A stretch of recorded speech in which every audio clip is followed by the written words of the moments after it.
In 1964, Japan opened the world's first Shinkansen, and high-speed rail technology has been used all over the world since then. Today, high-speed rail has been around for nearly 60 years, but China has successfully surpassed Japan and become the leader in this field. At present, China's high-speed rail network exceeds 45,000 kilometers, making it the country with the longest high-speed rail network in the world. Its railway technology and experience have also attracted many countries to cooperate and learn. In order to realize the dream of opening a high-speed rail, Vietnam announced during its visit to China this year that it hopes to learn China's high-speed rail technology and invite China to participate in Vietnam's $72 billion high-speed rail project. It is worth mentioning that Vietnam once chose Japan as a partner for this $72 billion railway project, but for various reasons, the project has not been started. Now, Vietnam has decided to seek China's help again. So why did Vietnam refuse to cooperate with China on the high-speed rail project? Today, will China help Vietnam build a high-speed rail? If you find today's video interesting, be sure to subscribe to the Insider Truth channel so you won't miss any exciting videos. Now let's get into today's topic.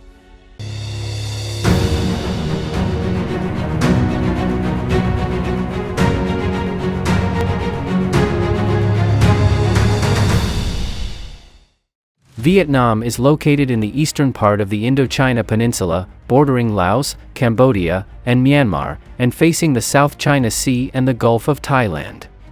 Unlike other countries, Vietnam's territory extends more than 1,600 kilometers from south to north, and its narrowest width is only 50 kilometers. In theory, this unique geographical form is very suitable for the development of a railway network to drive rapid economic growth.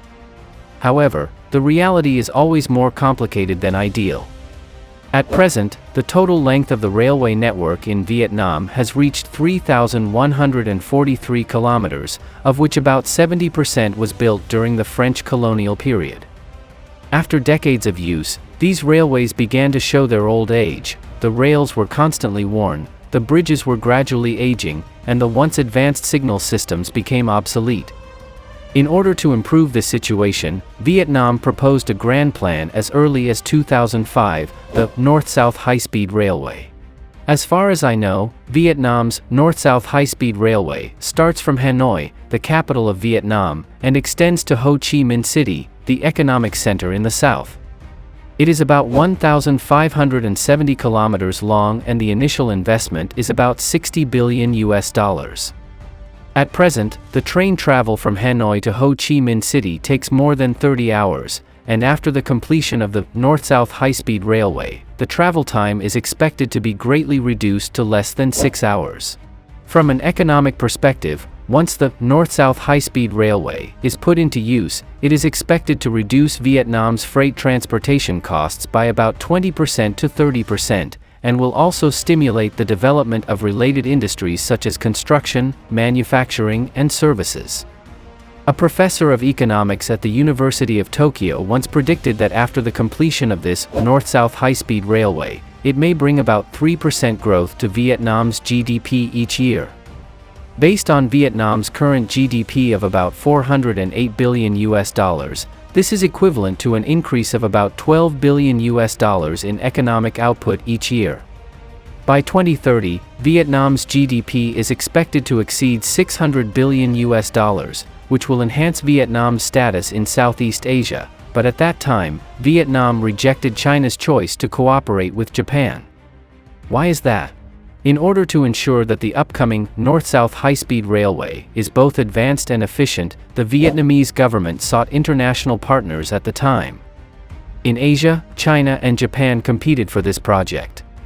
Chinese companies at the time attached great importance to this project and sent delegations to Vietnam again and again to provide detailed technical solutions and suggestions.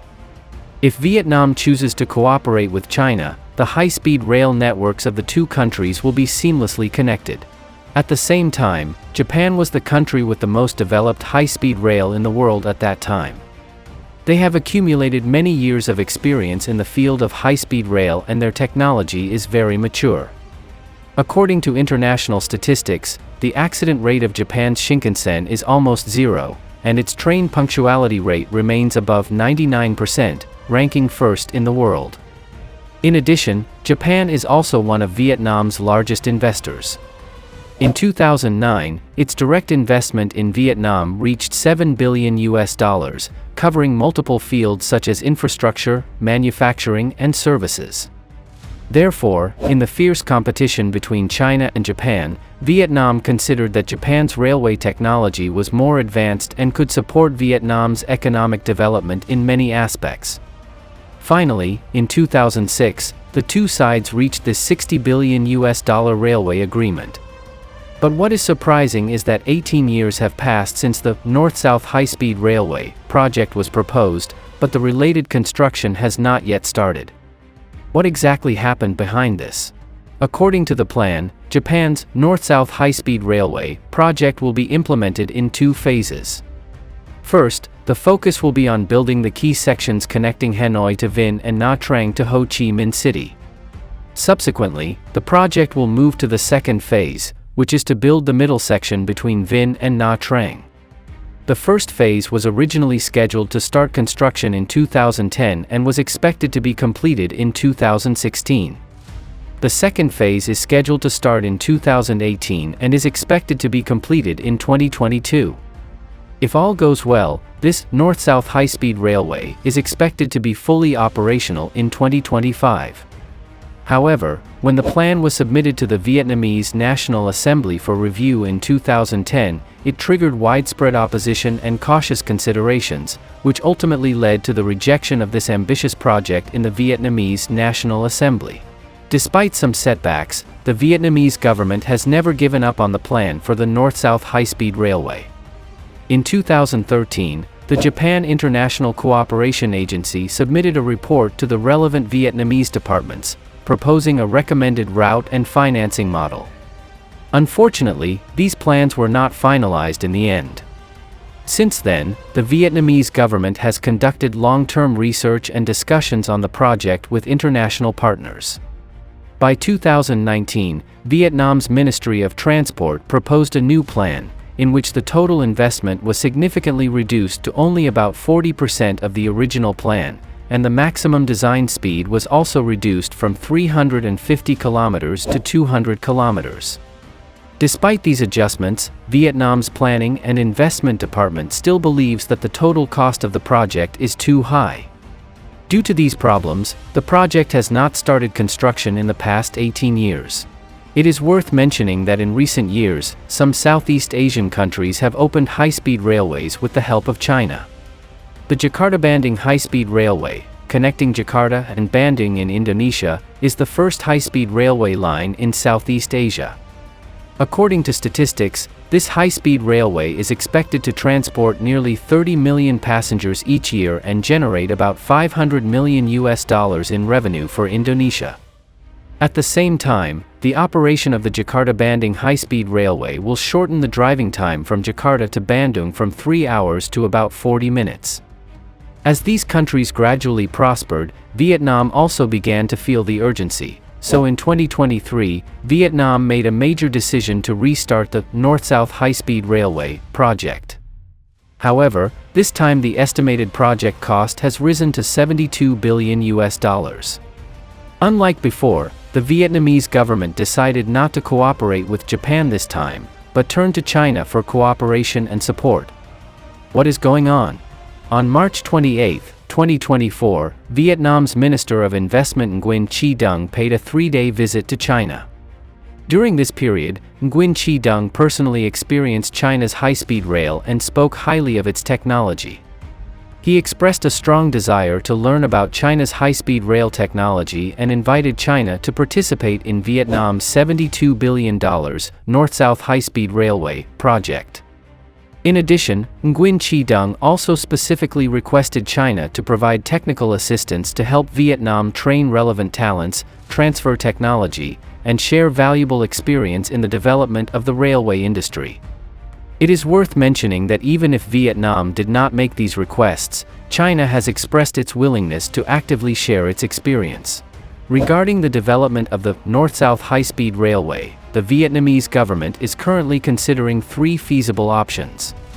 The first option is to upgrade the existing meter gauge railway to a line with a speed of 350 km per hour, realize passenger and freight diversion, and thus greatly improve transportation efficiency. The second option is designed to have a speed of 250 km per hour. This option is more flexible and can carry out passenger and freight transportation at the same time in special or emergency situations. The third option also sets a speed of 250 km per hour, but adopts a passenger and freight co-transportation mode. All these plans will adopt a standard track gauge of 1,435 mm, which is consistent with the Chinese railway standards. It is worth noting that in addition to the North-South high-speed railway, Vietnam also plans to build two high-speed railways in the north. The first will extend from Hanoi to Lang Son province bordering Guangxi, China, while the second will connect Hanoi and Lao Cai province bordering Yunnan, and pass through important port cities such as Haiphong and Halong Bay in Quang Ninh province.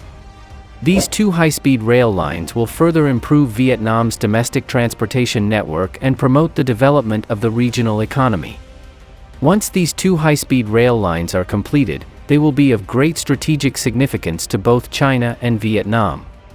So, will China help Vietnam build these railways?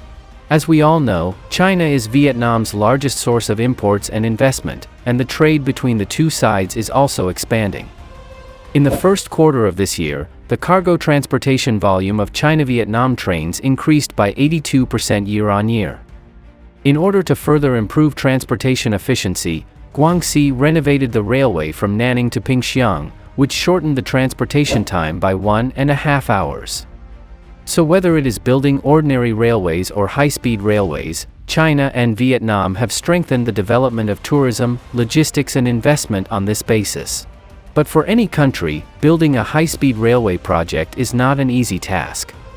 It requires strong technical support and involves a lot of infrastructure construction and land expropriation, which may push up costs and extend construction time.